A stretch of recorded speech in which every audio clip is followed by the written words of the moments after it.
Damn, I really can't draw stars. Hello everyone, welcome to my January bullet journal setup. I completely forgot to record while I was doing the beginning pages of this journal, so I thought I would just go ahead and flip through them here at the beginning so y'all could see what that looked like.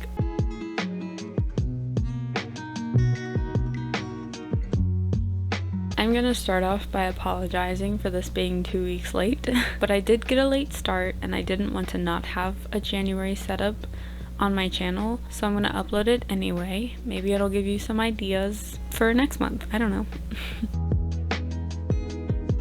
So for this month's theme, I decided to do a simple moon and stars theme. Like I mentioned earlier, I got a late start to planning my journal, so I didn't want to waste time planning an elaborate theme and spend more time on setting it up rather than actually getting to use it. It's just a simple cover page. It just has a moon and 3 little stars on the side, and then of course it says January on the bottom. Hopefully I give myself more time to plan out February's theme so I can do something a little more artistic, but I guess we'll just have to wait and see.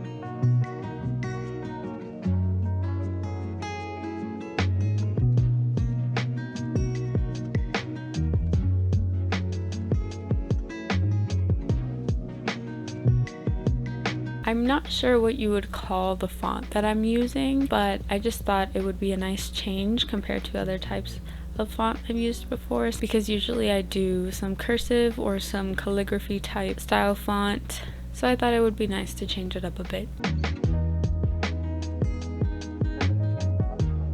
Here I'm working on the calendar.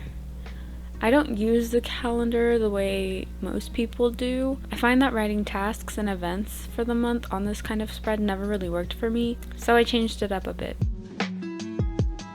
I actually use the spread to write a short sentence of the highlights of that day.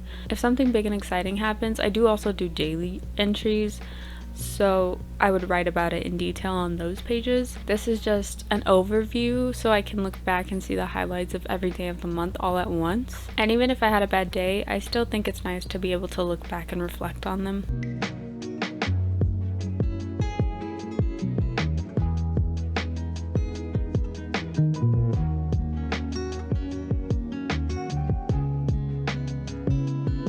So for the actual calendar, I decided to make separate 6x6 squares for each day.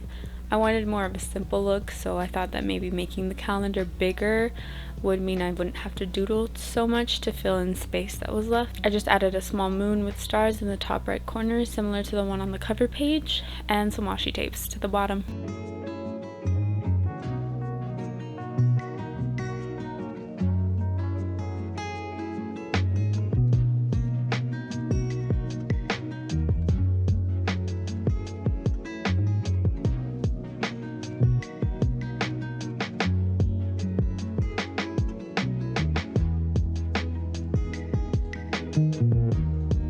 The next page is a budget tracker. Since it was just recently the holiday season, I was spending more money than before, and I kind of lost track of my budgeting strategies, so I'm making this spread to help me get back on the right track.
There's a spot for my monthly bills. I have the app Clio, who takes out weekly savings from my account, so I have a space to track those. There's a spot for tracking my income, and then there's 2 different spaces for savings. I won't go into detail since this is tailored to help me personally, but hopefully you can take some inspiration out of what you see.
The next one is for tracking my expenses, every purchase made.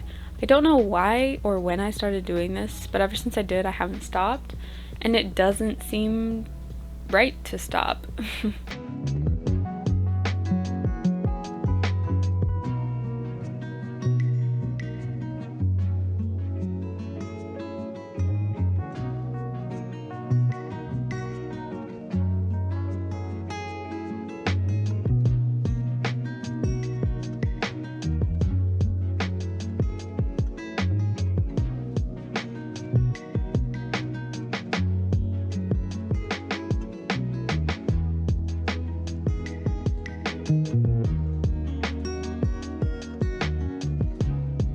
So for this, I just use a big table. It just has sections for the date those purchases were made on, the description, whether I spent money or whether I deposited money into my account, the cost of the purchase, the amount I have in my account after that purchase, and then the total amount I have spent so far in that month.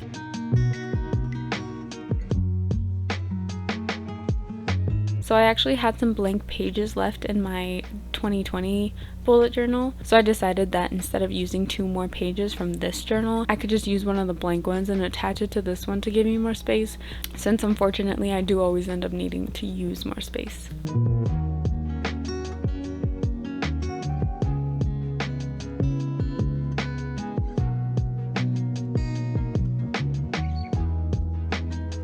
The next 2 spreads are my mood and habit trackers.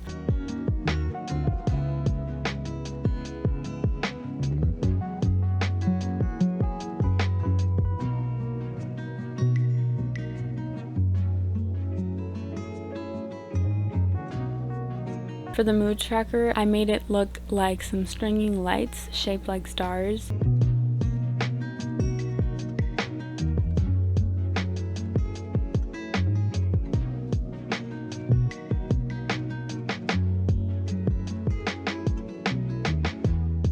Also, I'm not the best at drawing stars, so no one say anything about them.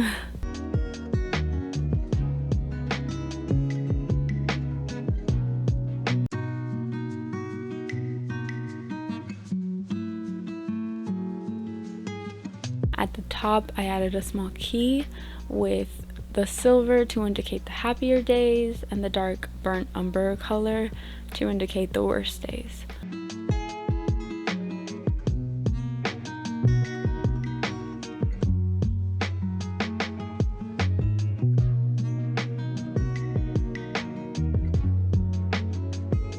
Then I just use some washi tape to make it look a little less blank.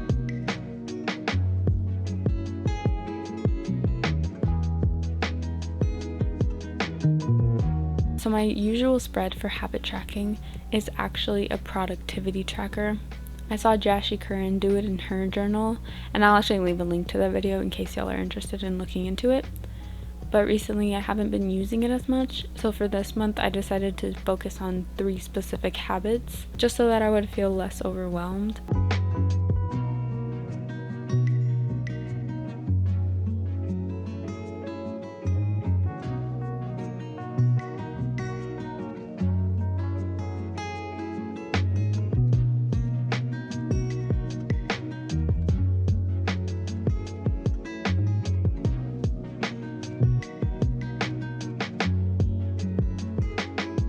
Instead of having to try to fill out a certain number of boxes to feel like I was being productive, I would just have to color in the day that I do art, or that I knit, or that I film or edit. I thought it would be better for my mental health to do it this way instead of the old way I used to do it.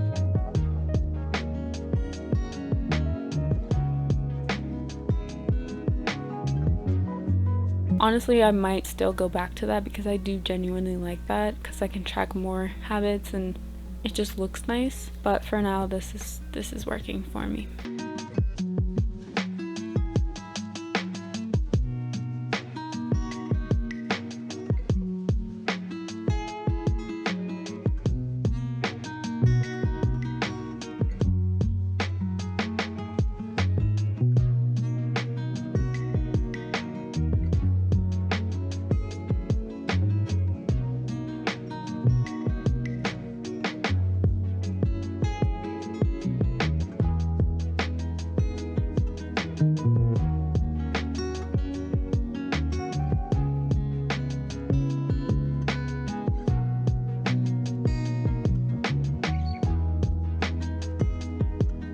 The last spread I'll be setting up in this video is my first weekly spread.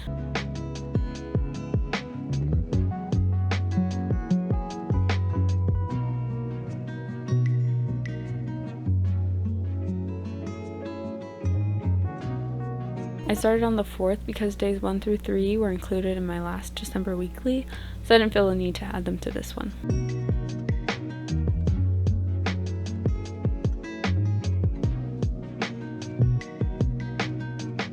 I don't usually need too much space for any weekly spread since, like I mentioned before, I do daily entries, so I use the weeklies more to write down things like my work schedule, certain things I need to get done on specific days. I don't use them to plan out my entire day, so I don't need that much space.